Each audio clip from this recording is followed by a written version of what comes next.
Iran মার্কিন যুদ্ধের পরিস্থিতির ফলে যে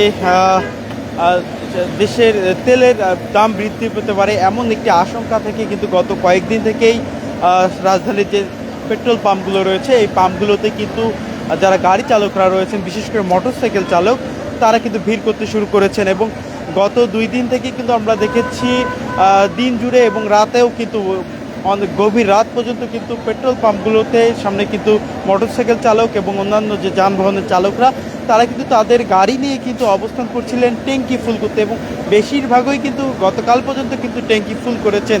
এবং তাদের সঙ্গে আমরা যেমন কথা বলেছি, তারা যেটি বলছেন যে সামাজিক যোগাযোগ মাধ্যম থেকে এবং একটি তেল বৃদ্ধির আশঙ্কা থেকেই তারা পাম্পগুলোতে ভিড় করছিলেন, এবং একই সঙ্গে তারা কিন্তু দাম বৃদ্ধির আশঙ্কা থেকে তাদের যে প্রয়োজনীয় তেল, পেট্রোল অথবা অকটেন এবং একই সঙ্গে ডিজেল, তারা কিন্তু পর্যাপ্ত পরিমাণ সেই তেলগুলো কিন্তু দিয়েছেন।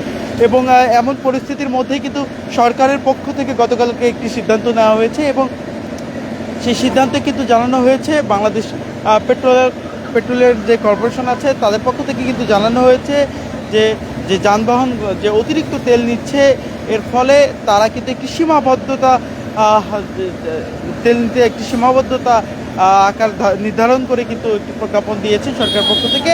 এবং সেখানে কিন্তু বলা হয়েছে যে মোটরসাইকেল সর্বোচ্চ 2 লিটার এবং প্রাইভেট কার 10 লিটার পেট্রোল অথবা অকটেন, এবং একই সঙ্গে বাস অথবা মাইক্রো বাস 70 থেকে 80 লিটার এবং দূরপাল্লার বাস 200 থেকে 220 লিটার ডিজেল সর্বোচ্চ নিতে পারবে। তবে এমন ঘোষণার পরও কিন্তু পেট্রোল পাম্পগুলোতে কিন্তু যানবাহনের উপস্থিতি কিন্তু কমছে না। আপনাদেরকে যদি দেখানোর চেষ্টা করি, এই মুহূর্তে কিন্তু আমরা রয়েছি রাজধানী দারুস-সালাম এলাকায় খালেক সার্ভিস স্টেশন, একটি পেট্রোল পাম্প এলাকায়, এবং সেখানেও আপনাদেরকে দেখানোর চেষ্টা করছি যে সকাল থেকেই কিন্তু সেই পেট্রোল পাম্পগুলোতে কিন্তু যে যানবাহনের যে সারি সেটি কিন্তু আপনাদেরকে দেখানোর চেষ্টা করছি। এবং অনেকটা কিন্তু হিমশিম খাচ্ছেন যারা তেল সরবরাহ করছেন, পেট্রোল পাম্প কর্তৃপক্ষ তারাও কিন্তু অনেকটা হিমশিম খাচ্ছেন, এবং আপনাদেরকে দেখানোর চেষ্টা করছি কিন্তু এই মুহূর্তে। এবং একই সঙ্গে যদি একটু জানিয়ে রাখি, আমরা কিন্তু সকাল থেকে রাজধানীর মহাখালী, তেজগাঁও, মিরপুর এলাকা এবং কল্যাণপুর এলাকায় যে পেট্রোল পাম্পগুলো রয়েছে সেগুলো কিন্তু ঘুরে দেখেছি, এবং সব পেট্রোল পাম্পে কিন্তু একই চিত্র, এবং সকাল থেকেই কিন্তু আমরা দেখছি একই চিত্র। এবং অনেক পাম্পে আমরা দেখেছি যে পাম্পে যারা কর্মী রয়েছেন তাদের সঙ্গে কিন্তু চালকদের বাকবিতণ্ডার ঘটনাও কিন্তু ঘটেছে। এবং গতকালকে কিন্তু আমরা দেখেছি যে একাধিক পাম্প কিন্তু তেল সরবরাহ এক পর্যায়ে কিন্তু বন্ধ করে দিয়েছিলেন। এবং এরই মধ্যে সরকারের পক্ষ থেকে গতকালকে কিন্তু একটি সিদ্ধান্ত নেওয়া হয়েছে যে মোটরসাইকেল সর্বোচ্চ 2 লিটার তেল নিতে পারবে, এবং একই সঙ্গে মাইক্রোবাস এবং প্রাইভেট কার 10 থেকে 20 লিটার, এবং দূরপাল্লার যে বাসগুলো রয়েছে তারা কিন্তু 200 থেকে 220 লিটার কিন্তু ডিজেল নিতে পারবে, এমনটি কিন্তু বলা হয়েছে। এবং আমরা কিন্তু দেখছি এমন সিদ্ধান্তের পরেও কিন্তু সকাল থেকেই পেট্রোল পাম্পগুলোতে চালকরা কিন্তু ভিড় করছেন, এবং বেশিরভাগই কিন্তু চেষ্টা করছেন যে ট্যাঙ্কি ফুল করে নেওয়ার, এমন চিন্তা কিন্তু আমরা তাদের দেখছি। এবং আমরা যারা এখানে চালকরা রয়েছেন তাদের সঙ্গে একটু কথা বলার চেষ্টা করব।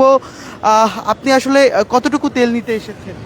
ভাই, তেল তো নিতে এসেছি যতটুকু দরকার ততটুকু, কিন্তু আসলে আমাদের তেল দিচ্ছে হলো 250 টাকার করে, এর বেশি দিচ্ছে না। আচ্ছা, অনেকে আশঙ্কা করছে যে ইরান এবং ইসরায়েলের যুদ্ধের ফলে তেলের দাম বৃদ্ধি পেতে পারে, সেই জায়গা থেকে অনেকেই ট্যাঙ্কি ফুল করছে, সেই বিষয়টা কি আপনি কীভাবে দেখেন? হ্যাঁ, এটা অনেকজনই মনে করেন দিনে লাগবে হলো 1 লিটার তেল, ওনারা এসে পুরো ফুল ট্যাঙ্কি করে তেল নিয়ে যাচ্ছে। আর অনেকগুলো পাম্প ঘুরে এসে দেখলাম যে এইখানেই তেল দিচ্ছে, এছাড়া কোথাও সবগুলো পাম্প বন্ধ, কোথাও তেলই পাচ্ছি না আমরা। দর্শক, যেমনটি কিন্তু বলছিলেন একজন মোটরসাইকেল চালক যে অনেক পাম্পেই তেল দেওয়া ইতিমধ্যেই বন্ধ করে দিয়েছে। আরেকজনের সঙ্গে কথা বলবো যে অনেক পাম্পে কিন্তু তেল দেওয়া বন্ধ করে দিয়েছে, 200 টাকার দিকে দিচ্ছে না, তেল নিতে পারতাছি না। 3 দিন যাবৎ ঘুরতেছি, তেল নিতে পারতাছি না। টেকনিক্যালও গেছি, যা দেখি বন্ধ, কয়েক জায়গায় গেছি এরকমই অবস্থা। এই মনে করেন 60-70 টাকা হয়ে গেছে। এভাবে হইলে কিভাবে চলবো দেশ? তেলের যদি আশঙ্কা হয় আমাদের তো অনেক কষ্ট হয়ে দাঁড়াইব। অনেকে বলছে যে ইরান ইসরায়েলের যুদ্ধের ফলে তেলের দাম বৃদ্ধি পেতে পারে, আপনি কি মনে করেন? এইটাই তো সবাই বলতেছে, এটাই তো হতে পারে। এখন তেল বৃদ্ধি পাওয়ার জন্য অনেকে হয়তো স্টক করে রেখে দিতেছে, আমাদেরকে দিতেছে না। 2 দিন পরে বলবে যে 10 টাকা 20 টাকা করে বাইরে গেছে। এছাড়া আর কোনো উপায় নাই বাংলাদেশের এই অবস্থায়। দর্শক, আমরা কিন্তু কথা বলছিলাম একজন মোটরসাইকেল চালকের সঙ্গে।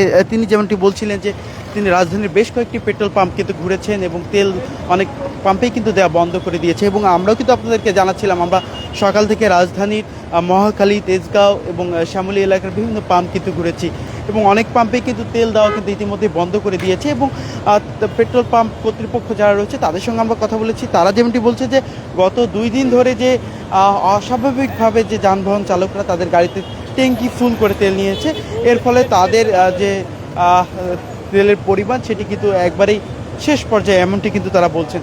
এবং একই সঙ্গে অনেক চালক কিন্তু অভিযোগ করছেন যে ইরান এবং ইসরায়েলের যে যুদ্ধের প্রভাবে যে তেলের দাম বৃদ্ধির যে আশঙ্কা রয়েছে, সেই জায়গা থেকে অনেক পাম্প মালিক তেল মজুত করে রাখছেন, এমনও অভিযোগ কিন্তু তারা করছেন। তো দর্শক, এই ছিল আমার কাছে রাজধানীর তেলের পাম্পগুলোর যে আজও যে যানবাহনের যে দীর্ঘ সারি তার সর্বশেষ তথ্য।